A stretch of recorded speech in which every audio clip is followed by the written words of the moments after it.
अपने स्थान पर बैठ करके कथा का श्रवण करेंगे। व्यास जी महाराज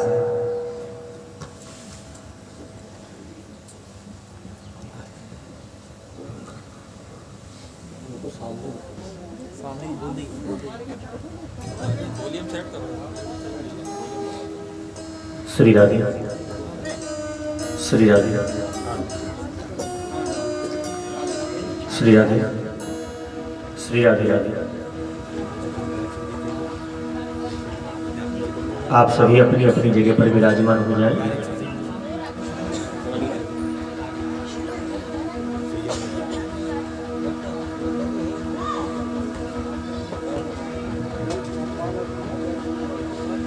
खर्वं स्थूलतनुं गजेन्द्रवदनं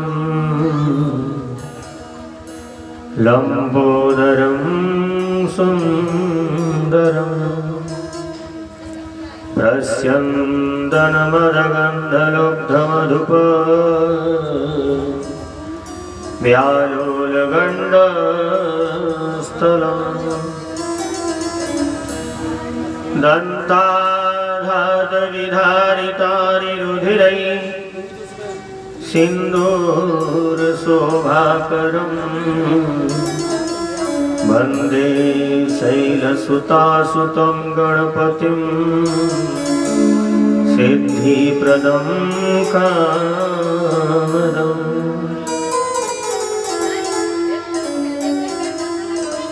या कुन्देन्दुतुषारहारधवला या शुभ्रवस्त्रावृता या वीणावरदण्डमण्डितकरा या श्वेतपद्मासना या ब्रह्माच्युतशङ्करा प्रभृतिभिर्देवैषदा वन्दिता सा मां पातु सरस्वतीं भगवती निःशेषजाड्यापहा।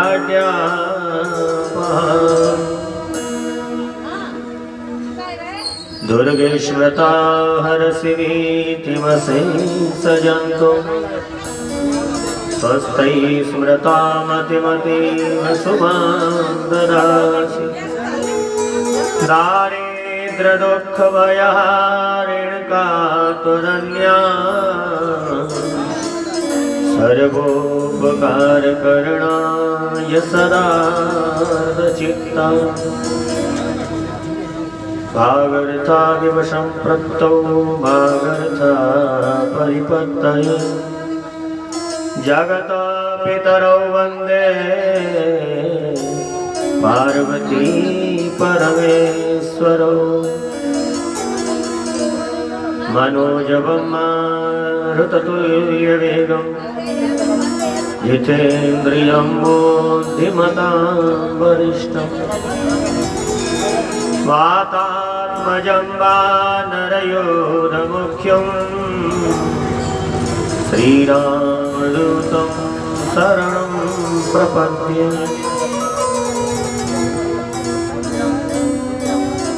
बर्हापीडं नटवरवपुः कर्णयो कर्णिकारो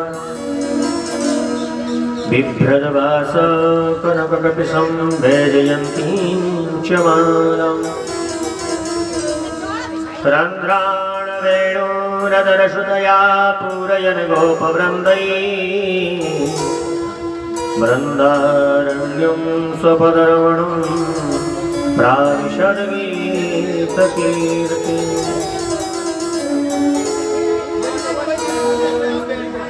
सच्चिदानन्दरूपाय विश्वोत्पत्त्यादिहेतवे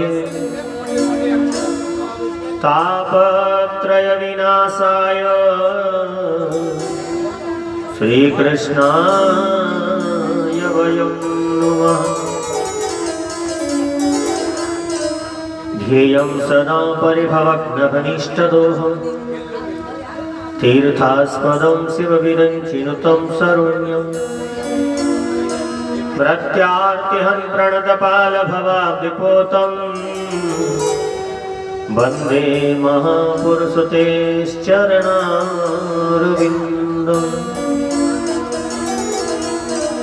राधा मेरी स्वामिनी मैं राधे को दास जन्म जन्म मोहि दीजियो श्री वृंदावन वास। राधा राधा रटत ही भवबाधा मिट जाए कोटि जन्म की आपदा श्री राधा नाम सो जाए। गुरुर्ब्रह्मा गुरुर्विष्णु गुरुर्देवो महेश्वर गुरुर्साक्षात् परब्रह्म तस्मै श्री गुरुवे नमः। अखण्डमण्डलाकारं व्याप्तं येन चराचरं तत्पदं दर्शितं येन तस्मै श्री गुरुवे नमः। बोले वृंदावन विहारी लाल की जय हो। भागवत भगवान की जय हो। व्यास जी महाराज की जय हो। सुखदेव भगवान की जय हो। श्री हनुमान जी महाराज की जय हो। शंकर भगवान की जय हो। जय जय श्री राधे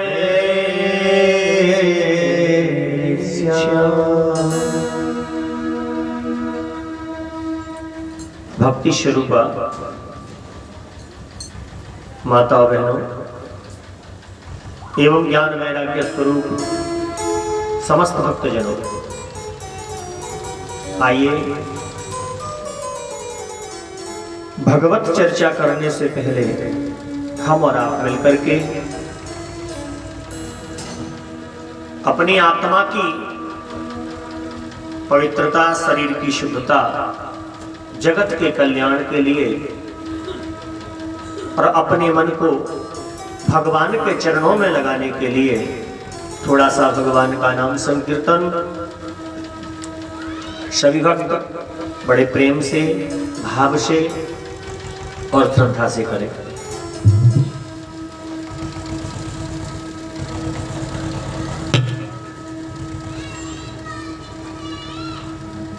श्री कृष्ण गोविंद हरे मुरारी हे नाथ नारायण वासुदेव। श्री कृष्ण गोविंद हरे मुरारी हे नाथ नारायण वासुदेव। श्री कृष्ण गोविंद हरे मुरारी हे नाथ नारायण वासुदेव।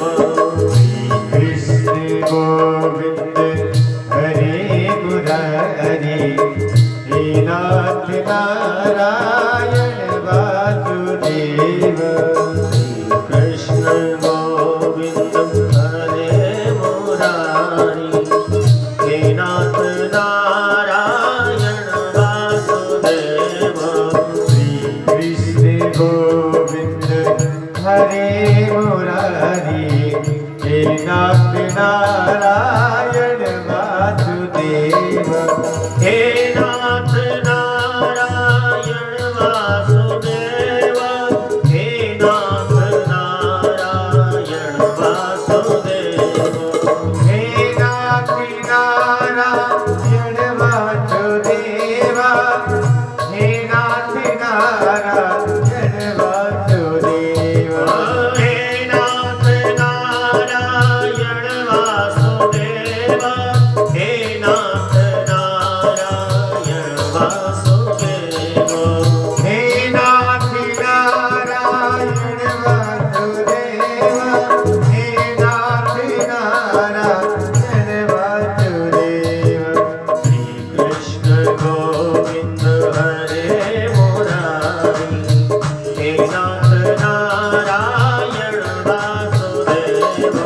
श्री कृष्ण गोविंद हरे मुरारी हे नाथ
नाथ नारायण वासुदेव।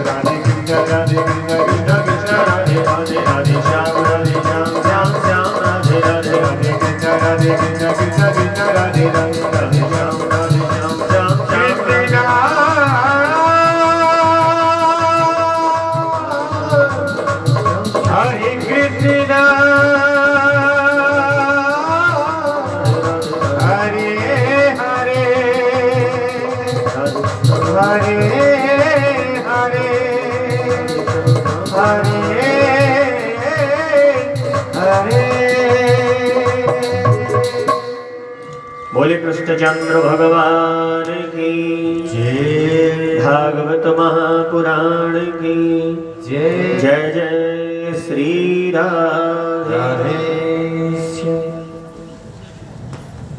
सर्वप्रथम श्री वृंदावन बिहारी लाल श्री राधे रानी के चरणों में प्रणाम करते हुए श्री भागवत महापुराण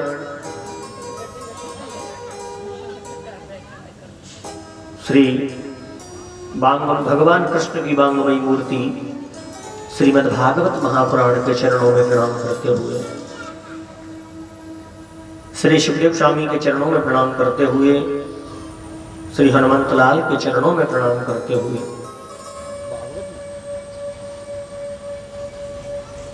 इस क्षेत्र के सभी देवी देवताओं के चरणों में प्रणाम करते हुए और अपने परम पूज्य सदगुरुदेव भगवान के चरणों में प्रणाम करते हुए परम पूज्य माता पिता के चरणों में प्रणाम करते हुए और परमाराध्या जगत के उद्धार करने वाली गौ माता के चरणों में बारंबार प्रणाम करते हुए आइए भगवत चर्चा को गति प्रदान कर रहे हैं। परात्पर अखिलेश्वर अकारण करुणा वर्णालय भक्तिवांछा कल्पतरु तड़िदित विनिंदित पीतांबरधारी मेरे बालकृष्ण लाल की बांगमयी मूर्ति श्रीमद् भागवत की कथा। आज द्वितीय दिवस की कथा में हम प्रवेश करने जा रहे हैं। कल की कथा में हमने श्रवण किया भागवत का महात्म्य, महात्म क्या होता है? महात्म का मतलब क्या है? किसी भी बात को कहने से पहले, किसी भी बात को बताने से पहले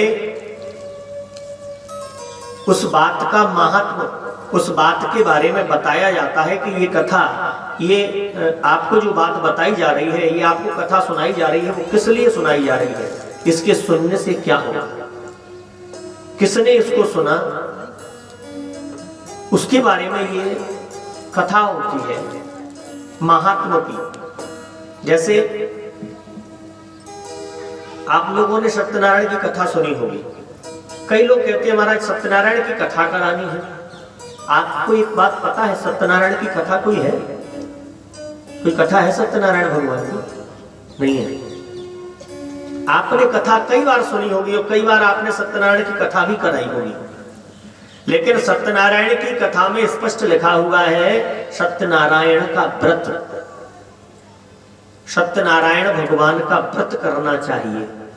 अब आप कहेंगे बोले पंडित जी फिर कथा क्यों करते हो, कथा क्यों होती है?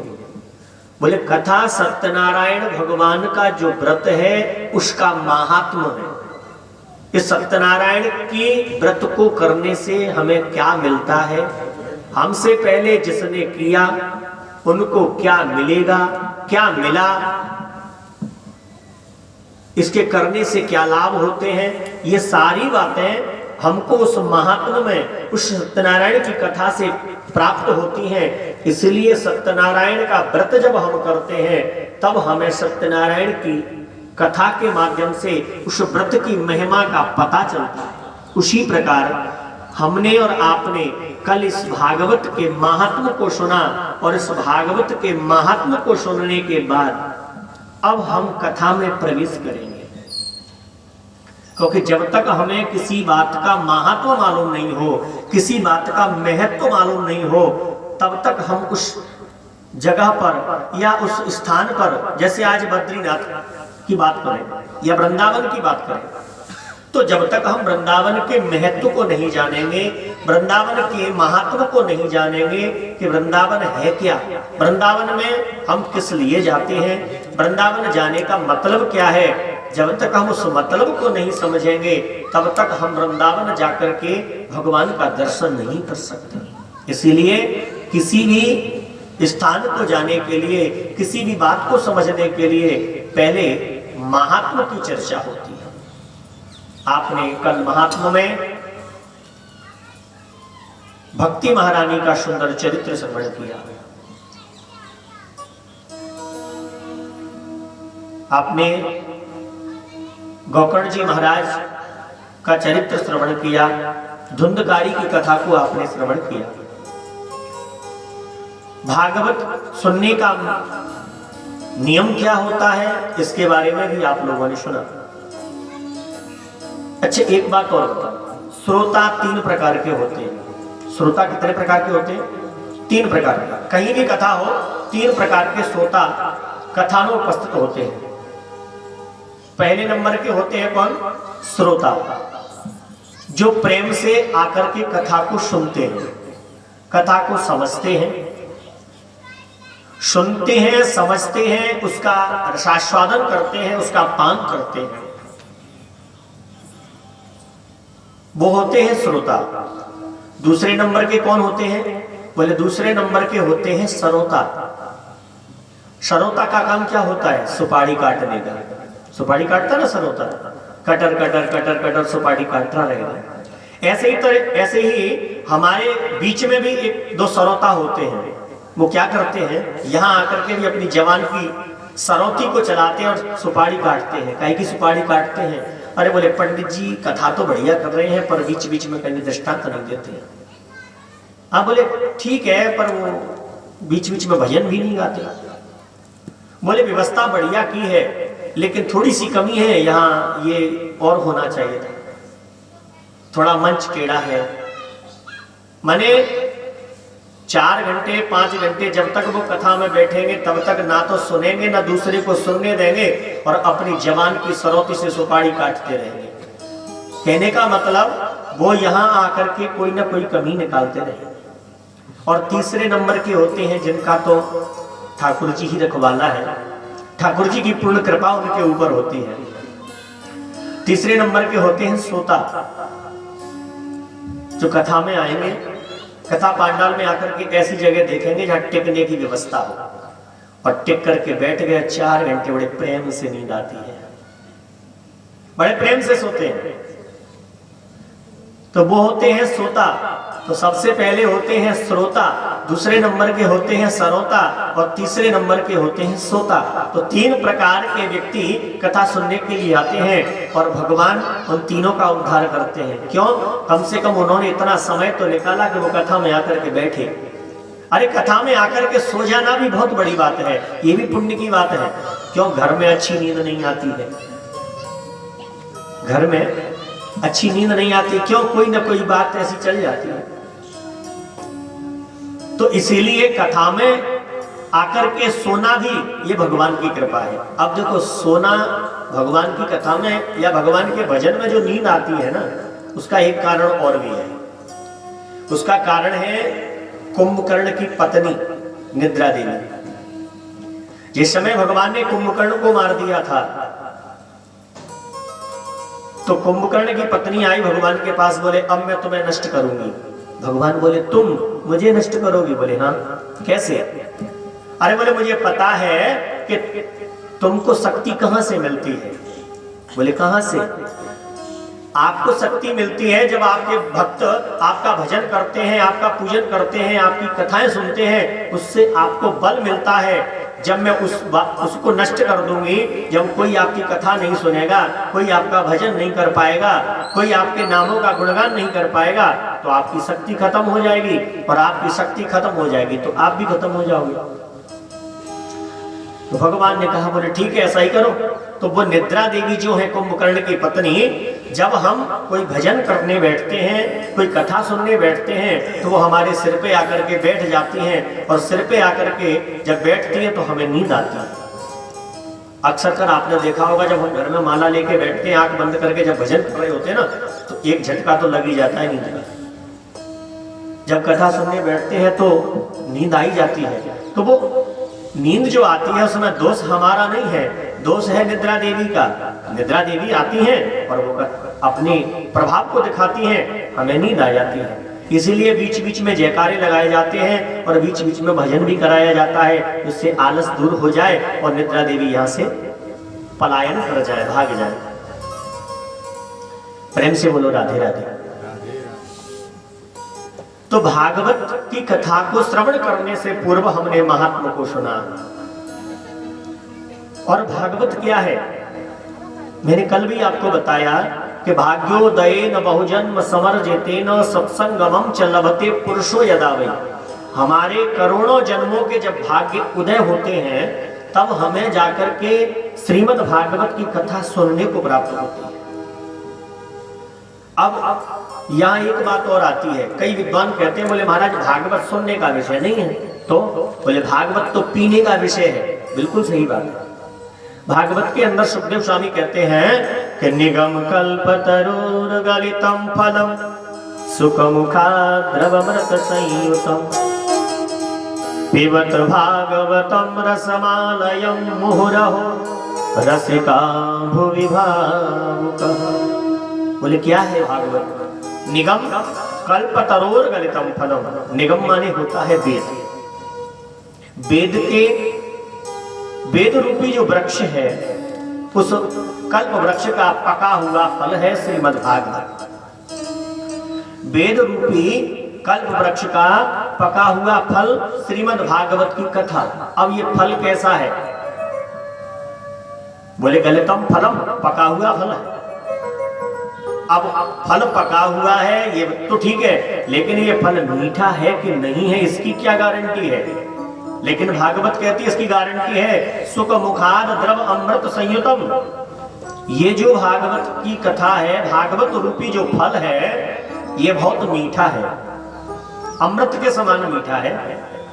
बोले अमृत के समान मीठा कैसे हो सकता है? इसको किसी ने चखा है? बोले हाँ। बोले किसने? बोले शुकदेव जी ने। सुखदेव जी महाराज ने इस फल को चखा है। बोले सुखदेव माने होता है तोता। अब कहते हैं बोले जिस फल में तोता चोंच मार दे वो फल मीठा होता है, वो फल मीठा हो जाता है। या यूं कहें कि तोता उसी फल में चोंच मारता है जो मीठा होता है। तोता जो होता है ना वो पारखी होता है, फल का जानकार होता है, वो पहचानता है कौन सा फल मीठा है और कौन सा फल खट्टा है। तोता उसी फल को खाएगा जो फल मीठा होगा। और हम कहते हैं बोले ये फल तोते ने खाया है इसीलिए मीठा हो गया है। शुक मुखाद द्रव अमृत संयुतम, अमृत के समान ये मीठा फल है। और क्या बोले पिबत भागवतम रसमालयम, इसके रस को पिया जाता है, भागवत को पिया जाता है। किसी ने कहा बोले महाराज भागवत में क्या केवल रस ही रस है? अरे जो फल होता है उस फल के अंदर गुठली भी होती है और छिलका भी होता है। तो बोले इस भागवत में गुठली भी होगी छिलका भी होगा जिसको फेंक दिया जाए? बोले नहीं, इस फल के अंदर ना तो कोई गुठली है और ना ही कोई छिलका है। ऐसी कोई वस्तु इस फल के अंदर नहीं है जिसको फेंक दिया जाए। तो बोले महाराज फिर इसमें केवल रस ही रस है? बोले हाँ। तो बोले महाराज अगर इसको हम पिएंगे तो ये झूठा हो जाएगा? अगर हम इसको पिएंगे तो झूठा हो जाएगा? बोले नहीं, झूठा होता है मुंह से। जब हम मुंह से किसी चीज को पिएंगे, किसी द्रव्य को पिएंगे तो वो झूठा होगा। आजकल तो एक सिस्टम और चल गया है, जो ज्यादा पढ़े लिखे लोग होते हैं ना उनके यहाँ एक सिस्टम चल गया है। चम्मच से जब भोजन करते हैं तो उनसे पूछा जाए अरे भैया ये चम्मच से झूठा हो गया, ये आपकी थाली झूठी हो गई। अरे बोले नहीं महाराज, थाली कहाँ झूठी हुई है, ये तो चम्मच से खाया है। चम्मच झूठी हुई है, थाली कहाँ झूठी है? अरे उसी चम्मच से तुम बार बार ले रहे हो, क्या वो झूठा नहीं होगा? आजकल के जो ज्यादा पढ़े लिखे लोग होते हैं ना उनके अंदर ये भाव आ गया है, वो झूठा नहीं मानते। सूची महाराज कहते हैं बोले ऋषियों ये जो रस है इसको पिया जाता है। बोले मुंह के द्वारा नहीं तो कानों के द्वारा, कानों के द्वारा इसको पिया जाता है। पिबत भागवतम रसमालयम मुहुरहो, मुहुरहो माने मतलब बार बार, एक बार नहीं, इसको बार बार पिया जाता है, कई बार पिया जाता है। बोले बार बार क्यों पिया जाता है? बोले बार बार पीने का मतलब यह है कि भागवत की कथा को जब भी आप सुनने जा रहे हैं, जब भी इस रस का पान कर रहे हैं, जब भी आप इस रस को पी रहे हैं, उस समय इसमें अलग स्वाद आएगा। आज पिया है आज स्वाद अलग होगा, कल पिएंगे कल स्वाद अलग होगा, परसों पिएंगे परसों स्वाद अलग होगा। जब जब आप इस भागवत की कथा को सुनेंगे तब तब आपको इसमें स्वाद अलग आएगा। पिबत भागवतम रसमालयम मुहुरहो, रसिका कौन पीता है इस भागवत की कथा को? पीता कौन है? बोले जो रसिक जन है, जिनको प्यास लगी है। अरे जिसको प्यास ही नहीं है वो इस भागवत के रस को पिएगा क्यों? क्यों पिएगा इस भागवत के रस को? नहीं पी सकता। जैसे एक प्याऊ लगी है और उस प्याऊ पे पानी पीने वाले जाते हैं, जिसको प्यास लगी है वो पानी पीता है, लेकिन जिसको प्यास नहीं लगी है उस व्यक्ति को आप बुलाओ भैया पानी पी लो, तो वो व्यक्ति आएगा जरूर, उस प्याऊ तक वो व्यक्ति आएगा, लेकिन आने के बाद वो पानी नहीं पिएगा। क्या करेगा? सबसे पहले प्याऊ वाले से पूछेगा अरे भैया ये बताओ ये तुम जो पानी भरते हो ये पानी कहां से लाते हो? कुएं से लाते हो या तालाब से लाते हो? बोले बाबूजी कुएं से लाते हैं। तो बोले भैया ये पानी आप कुएं से ला करके ऐसे ही भर देते हो या इसको फिल्टर करते हो? आरओ का पानी है? अरे बोले नहीं महाराज ये तो कुएं का पानी है। और तो बोले इस मटके में जिसमें आपने भरा है क्या ये मटका आपने धुला है या धुल करके भरते हो या ऐसे ही भर देते हो रोजाना? जिसको प्यास नहीं है वो कई सवाल करता है, पानी कहाँ से लाते हो, पानी फिल्टर का है कि नहीं है, घड़े को रोजाना धोते हो कि नहीं है। माने उसको प्यास नहीं है लेकिन वो पानी पीने आपने बुलाया है जबरदस्ती, और जबरदस्ती जब वो आया है तो कई प्रश्न करेगा, लेकिन जो प्यासा होगा उस प्यासे व्यक्ति को ये पूछने की जरूरत नहीं होती कि भैया ये पानी छान के भरते हो कि बिना छान के भरते हो, कुएं का है कि नल का है कि तालाब का है, ठंडा है कि गर्म है, क्यों?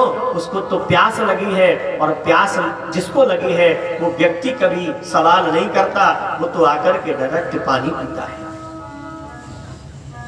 उसी तरह ये भागवत का रस है। इस भागवत रूपी रस को पीने के लिए भी हमें भाव चाहिए। बिना भाव के, बिना श्रद्धा के, बिना प्यास के हम अगर इसको पिएंगे तो ये अच्छा नहीं लगेगा। क्योंकि कई लोग कहते हैं ना, कई लोगों से कहो अरे चलो आप रामायण सुने आते हैं, चलो भागवत सुने आते हैं, तो वो क्या कहते हैं? अरे बोले हमने बहुत भागवत सुनी, बहुत भागवत सुनी है, अब हम भागवत नहीं सुनेंगे। क्या है भागवत में? वही धुंधकारी और गोकर्ण की कथा, वही ध्रुव की कथा, वही प्रहलाद की कथा, बस यही कथा है। पंडित जी रोजाना इन्हीं को करते हैं, और पंडित जी को और कथा ही नहीं है भागवत में। लेकिन नहीं, भगवान की कथा को सुनकर के जो अघा जाते हैं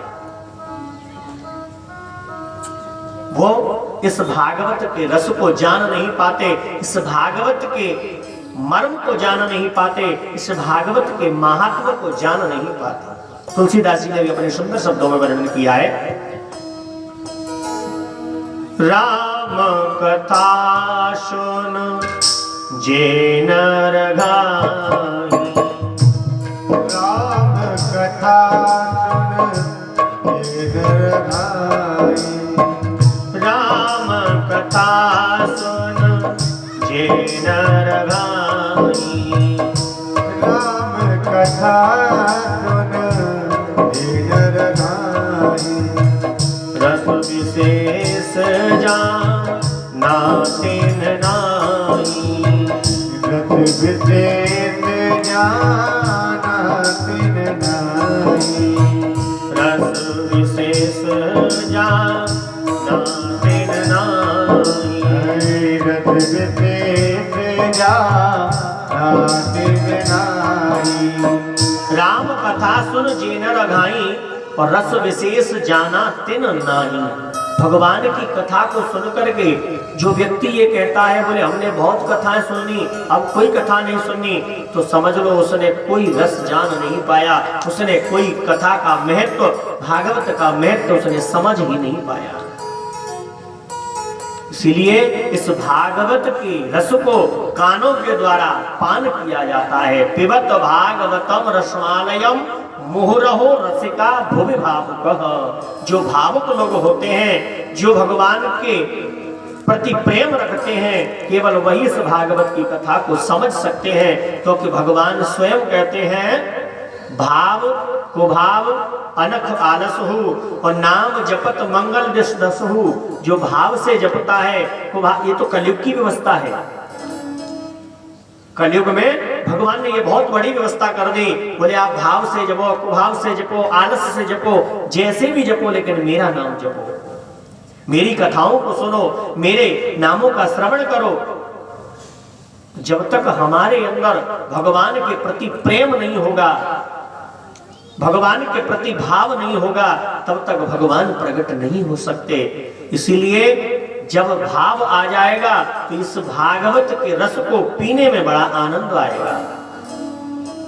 इसलिए इस भागवत के रस को जिसने भी पिया है उसको परमात्मा की प्राप्ति हुई है। राजा परीक्षित ने पिया, राजा परीक्षित ने तो इस रस को पिया, बाद में भगवान पहले ही मिल गए। धुंधकारी ने पिया, उसको भगवान मिल गए। शौनकादिक ऋषियों ने इस रस को पिया, उनको भगवान मिल गए। जिसने भी इस रस को पिया है उसको परमात्मा की प्राप्ति हुई है। इसको बड़े प्रेम से और भाव से और श्रद्धा से इस रस का पान करो, कहीं एक बूंद नीचे छलक न जाए। अगर एक बूंद नीचे चला गया, ये अमृत है, और अमृत अगर हमसे छूट गया तो हमारा जीवन व्यर्थ हो जाएगा। इसीलिए इस भागवत की कथा को, इस भागवत के, इस वेद रूपी कल्प वृक्ष के पके हुए फल को बड़े प्रेम से, भाव से, श्रद्धा से इसका पान करिए।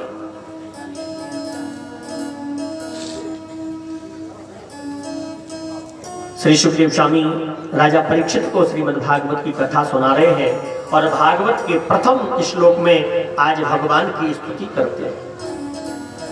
जन्माद्यस्य यतोन्मयादितरतः चार्थे सुरेज्ञस्वराट्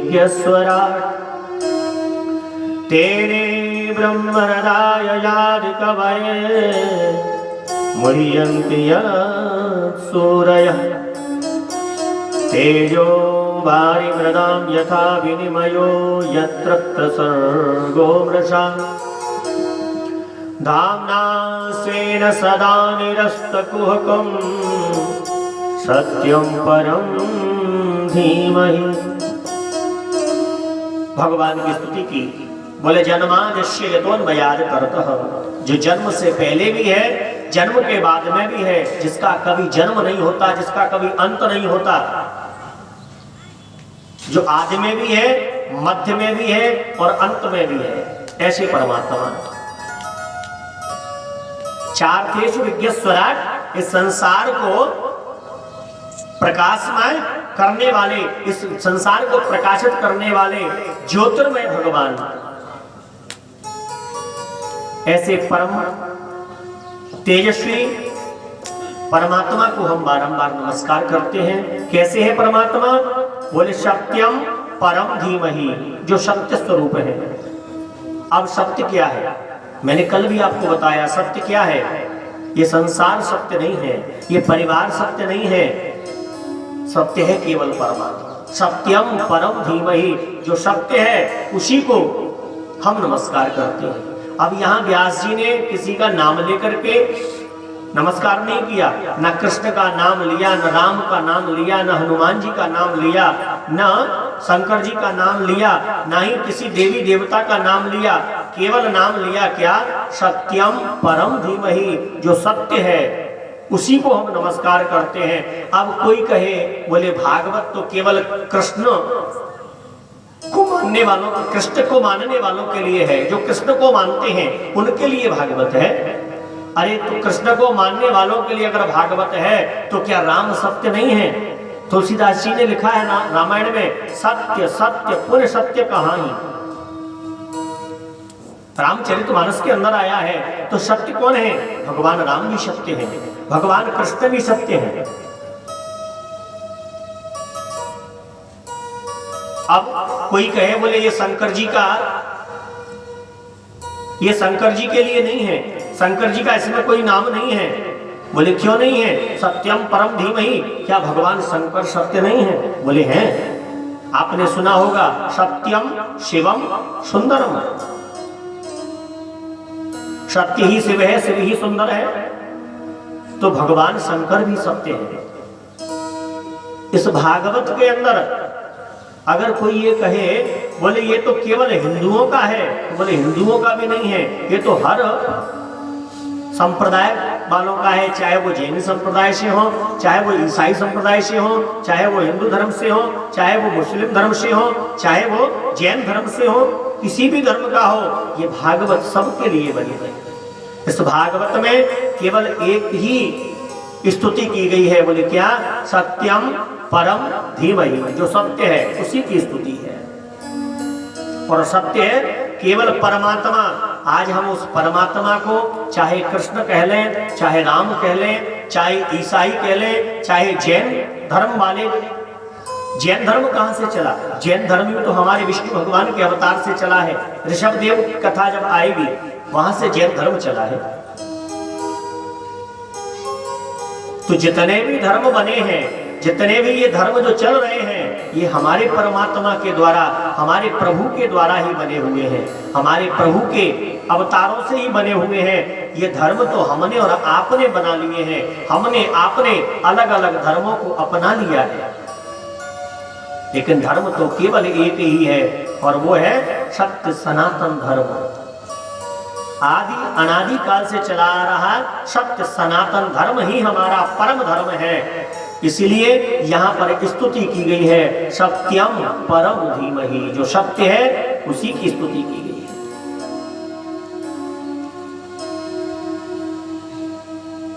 नैमिषारण्य क्षेत्र में 88,000 शौनकादिक ऋषि विराजमान और सूत जी महाराज से प्रश्न करते हैं। बोले महाराज, किम श्रेय शास्त्र सार का स्वावतार प्रयोजनम, किम कर्म के अवताराश्य धर्म कब शरणम गतः। बोले महाराज ये बताइए, संसार में धर्म का प्रयोजन क्या है? संसार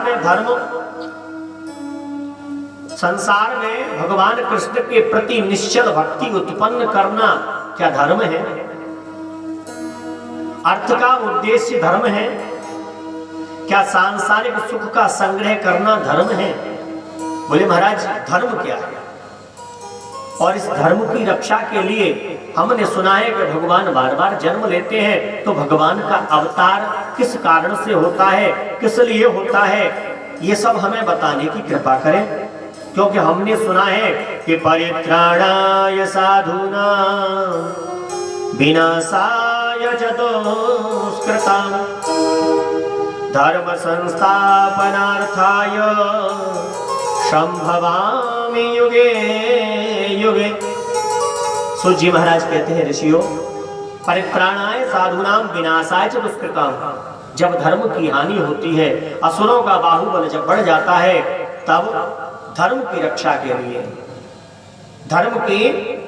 के लिए परमात्मा इस धरातल पर अवतार लेते हैं। तुलसीदास जी महाराज ने भी सुंदर शब्दों में वर्णन किया है, जब जब होए धर्म के हानि, जब जब होए धर्म के हानि, जब जब होए धर्म के हानि, जब जब होए धर्म के हानि, बाढ़ असुर अधम अभिमानी, बाढ़ असुर अधम अभिमानी, बाढ़ असुर अधम अभिमानी, बाढ़ असुर अधम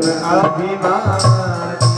बोले जब जब होए धर्म की हानि, जब जब धर्म की हानि होती है, धर्म नष्ट होता है, तब जब असुर बढ़ जाते हैं, जैसे अब आजकल बढ़ रहे हैं ना। असुर क्या है? असुर कोई जाति है?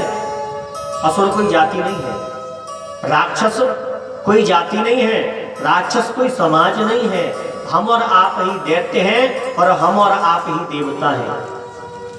हमारे तुम्हारे अंदर ही दैत्य स्वभाव आ जाता है और हमारे तुम्हारे अंदर ही देवताओं का स्वभाव आ जाता है। राक्षस कौन है? बोले जो मदिरा का पान करते हैं, जो दूसरों पर दया नहीं करते, जो दूसरों को मारते हैं, जो दूसरों को कष्ट देते हैं, वही राक्षस है। और जो दूसरों पर दया करते हैं, जो दूसरों की रक्षा करते हैं, वही देवता है। जब इस धर्म की हानि होती है, राक्षस बढ़ जाते हैं, तब क्या होता है? ताव ताव प्रावधाने मनुज शरीरा, तब तब प्रभु धरे मनुज शरीरा, तब तब प्रावधाने मनुज शरीरा, ओ तब तब धरे प्रभु मनुज शरीरा, नासहि दुष्ट हरहि जन पीरा, नासहि दुष्ट हरहि जन पीरा, नासहि दुष्ट हरहि जन पीरा, नासहि दुष्ट हरहि जन पीरा।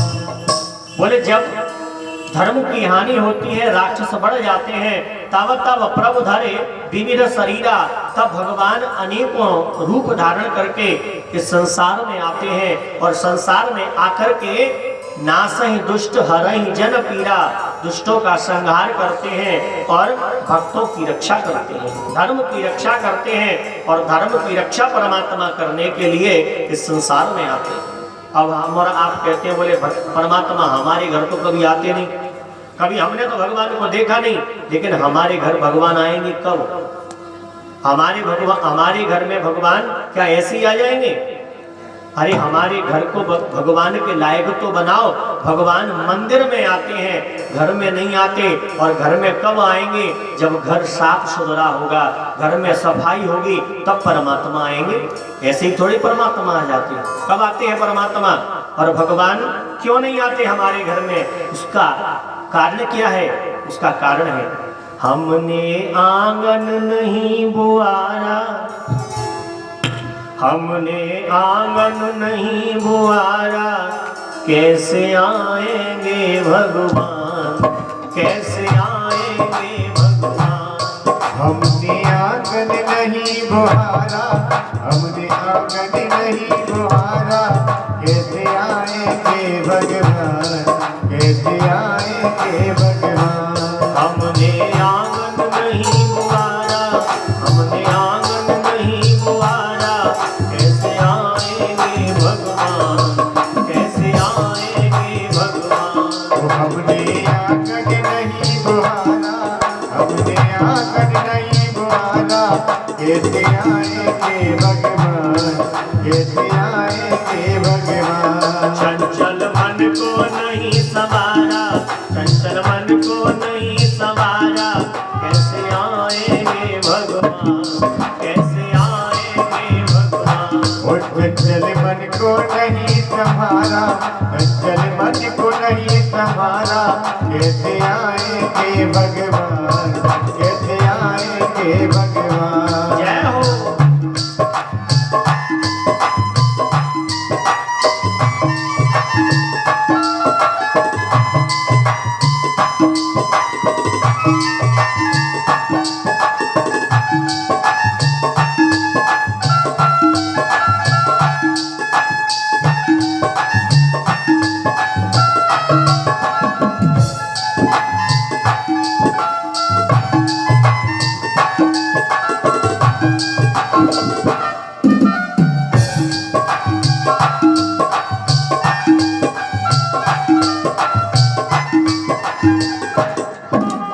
अंदर के पट खोल देख ले, ईश्वर पास मिलेगा।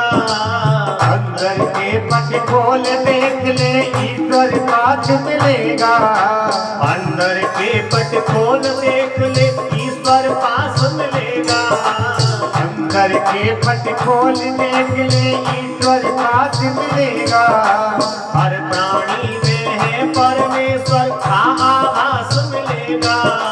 हर प्राणी में है ईश्वर का आवाज मिलेगा।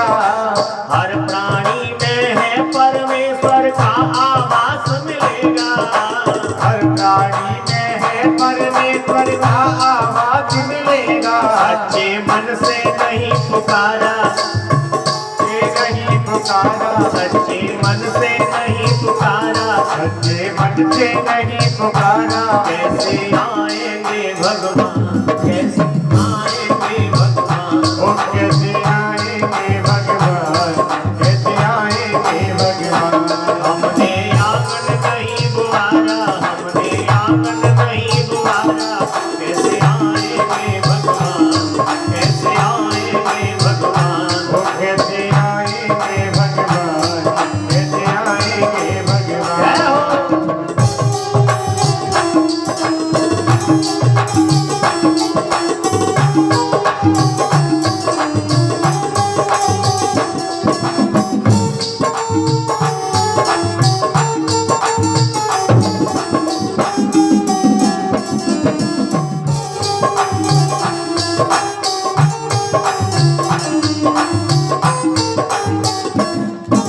निर्मल मन हो तो रघुनायक माँ सबरी घर जाते। निर्मल मन हो तो रघुनायक माँ सबरी घर जाते। निर्मल मन हो तो रघुनायक माँ सबरी घर जाते। निर्मल मन हो तो माँ सबरी घर जाते। सूरदास की बाँ पकड़ते साग विदुर घर खाते। सूरदास की बाँ पकड़ते साग विदुर घर खाते। सूरदास की बाँ पकड़ते साग विदुर घर खाते। सूरदास की बाँ पकड़ते साग विदुर घर खाते। इस पर हमने नहीं विचारा, इस पर हमने नहीं विचारा कैसे आएंगे भगवान, कैसे आएंगे भगवान, कैसे आएंगे भगवान, कैसे आएंगे भगवान। हमने आंगन नहीं बुआरा, हमने आंगन नहीं बुआरा, कैसे आएंगे भगवान, कैसे आएंगे भगवान। कैसे आएंगे भगवान, कैसे आएंगे भगवान। जय हो।